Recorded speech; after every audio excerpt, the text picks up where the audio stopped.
Hello, and welcome to the first revision PowerPoint for Paper 3, Weimar Nazi Germany from 1918 to 1939. This series will focus on key topic 1, which is the Weimar Republic between 1918 and 1929. In this episode, we're going to be looking at part 1, the origins of the Republic, right at the start of the time period of 1918 to 1919. In terms of the content that we're covering from the specification, we'll be looking at the legacy of the First World War and the Kaiser's abdication, the revolution between 1918 and 1919, as well as the setting up of the Weimar Republic, including its strengths and weaknesses.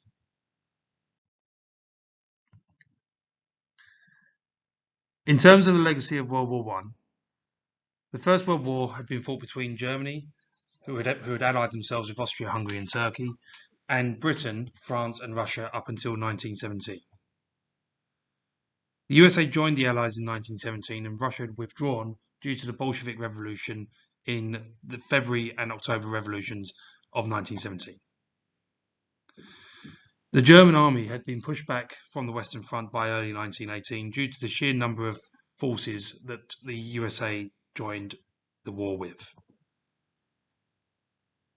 In addition to this, Britain was able to implement a naval blockade which resulted in food shortages throughout Germany.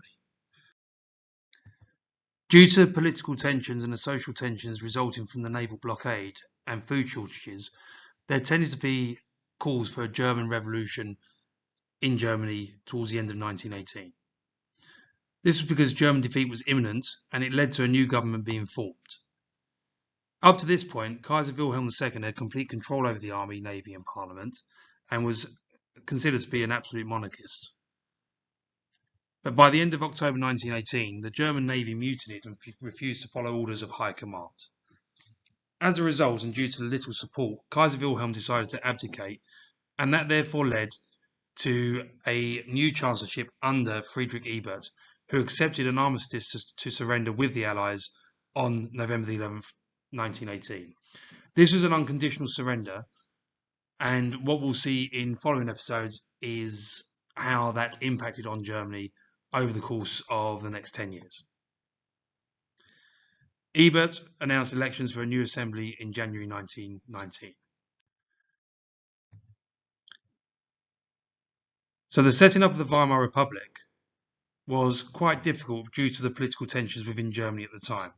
So the new government decided to move away from Berlin, the capital city, and met in the town of Weimar in central Germany.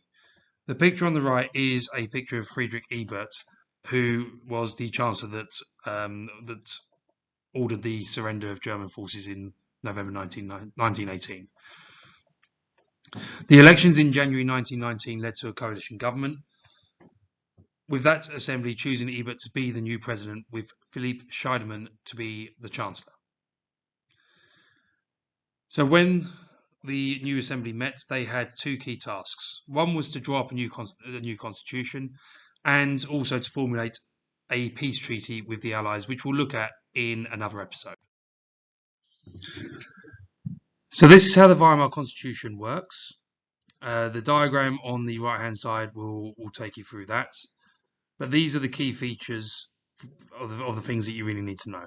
So Article 1 is where the political authority is derived from the people. What this means is that Germany is now turning from a monarchy, an absolute monarchy, into a democracy, and therefore the power is vested within the people. Article 22 is where the members of the Reichstag are elected by universal suffrage. What that basically means is that all men and women over the age of 20 were able to vote, and that was for a system called proportional representation. Proportional representation is basically where a percentage of votes translates equally into a percentage of seats. Article 23 is to show that there are elections every 4 years, so therefore elections are frequent, which is one of the key pillars of a democracy. Article 41 is where the Reich President is elected directly by the people, so you've got a directly elected legislature and a directly elected president.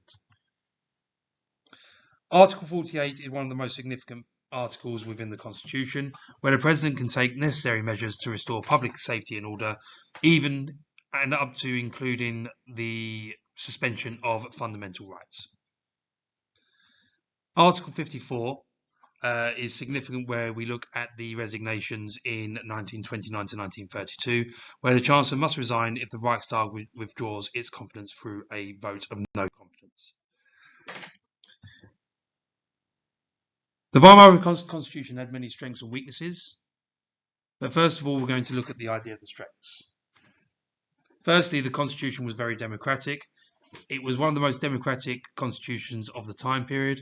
The fact that all people over the age of 20 could vote made it more democratic than most Western countries at the time, including Britain, where in comparison, men over the age of 21 could vote and women over the age of 30 can vote. The second strength is that the Chancellor would have to have the support of the Reichstag to govern, and he would be able to be removed if that confidence was withdrawn.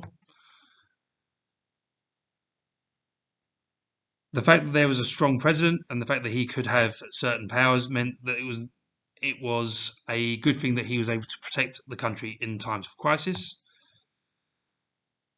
And voting by proportional representation meant there was a wide range of parties working together in the Reichstag. In terms of its weaknesses, the Weimar Constitution stated was such that many judges did not agree with the political views of the Weimar Republic. Many judges at the time were quite conservative and right-wing and would have liked to have returned to a monarchy. This also transpired with the leaders of the army wanting the Kaiser to return as well. So what that meant was that there was a lack of support from high-ranking officials, both from the judiciary and from the armed forces. The use of proportional representation made it difficult to provide political stability because not one party would be able to amass a majority in the Reichstag to rule effectively and decisively. The last and probably key weakness is that Article 48 allowed for the president to rule without consent from the Reichstag. So if, for example, a tyrannical leader did come in with ill intentions, then he could invoke Article 48 without any check or balance on his power. So the summary of this unit is as follows. The Kaiser abdicated on the 9th of November 1918, with the war ending 2 days later.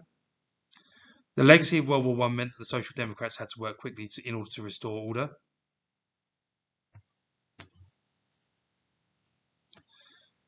And despite revolts from extremists, from the left and from the right, Ebert and the Social Democrats established a new government and national assembly in the town of Weimar in Germany. The Constitution did have strengths in the sense it was democratic and was constructed so that no one individual or party could hold all the power. However, it was completely and utterly flawed in that it was weak in crisis and was divisive, not just in government, but throughout society. That hereby ends the first session on Weimar and Nazi Germany. Don't forget to like and subscribe in order to obtain more videos on this channel.